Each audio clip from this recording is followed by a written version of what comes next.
Hello friends, ફરી એક વખત આપ સૌનું સ્વાગત છે મારી channel learn English with Ashok નકુમમાં.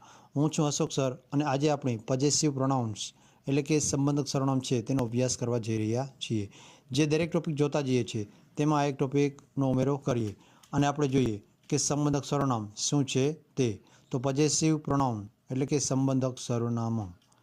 ચાલો, તો સૌપ્રથમ સંબંધક સર્વનામ છે તે દરેક કર્તા માટે જે કયો કોઈ સંબંધક સર્વનામ આવે છે તેના વિશે આપણે ચર્ચા કરીએ. તો દરેક પુરુષ, પહેલો પુરુષ, બીજો પુરુષ અને ત્રીજો પુરુષ તેના વિશે આપણે જોઈએ.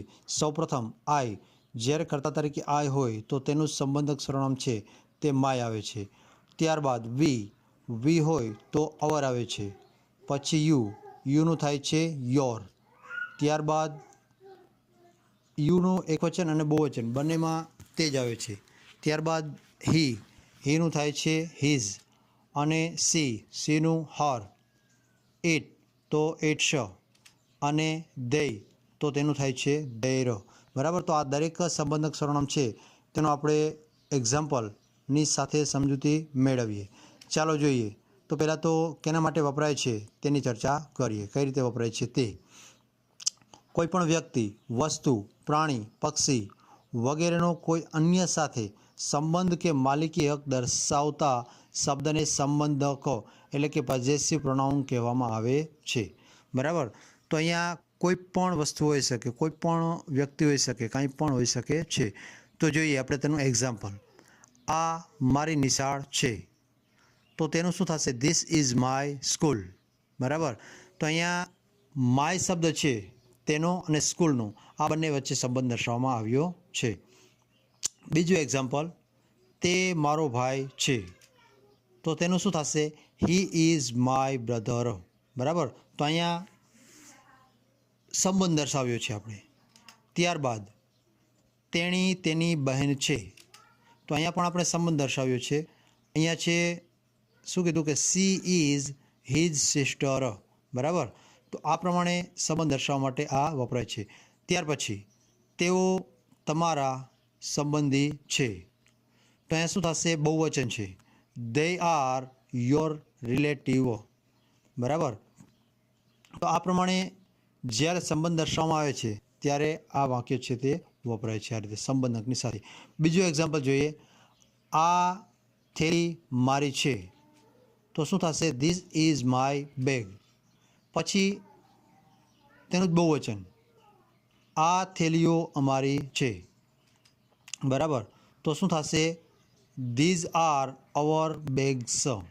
બરાબર. તો અહીંયા પહેલા પુરુષ માટેના સર્વનામ છે સંબંધક સર્વનામ, તેની આપણે ચર્ચા કરી. માય અને અવર. માય છે તે એકવચન માટે અને અવર છે તે બહુવચન માટે. ત્યારબાદ પેલી સાયકલ તમારી છે.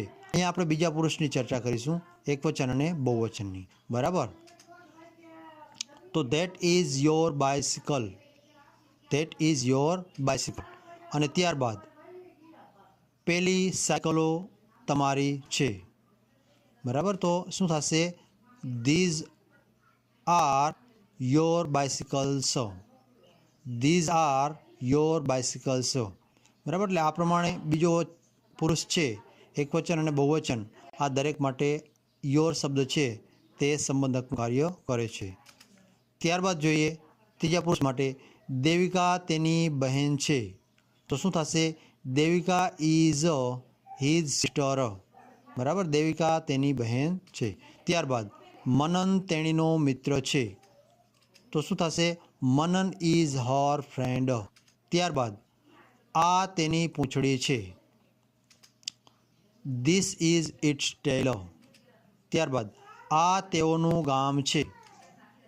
This is there village. બરાબર. તો અહીંયા આપણે ત્રીજો પુરુષ, એકવચન અને બહુવચન, હી, સી અને ઇટ અને બહુવચન ધેયના એક્ઝામ્પલ જોયા, જેના ઉપરથી ખ્યાલ આવે કે આ સંબંધક સર્વનામ છે તે કઈ રીતે વપરાય છે. બરાબર. જો આપને આ મારો વિડીયો છે તે પસંદ આવે તો તેને લાઈક કરો, શેર કરો અને સબસ્ક્રાઈબ કરો, જેથી કરી અને હવે પછી આવનારા વિડીયો છે તેની આપણે સંપૂર્ણ માહિતી મળતી રહે. Thanks for watching and best of luck to all of you. જય હિન્દ અને જય ભારત.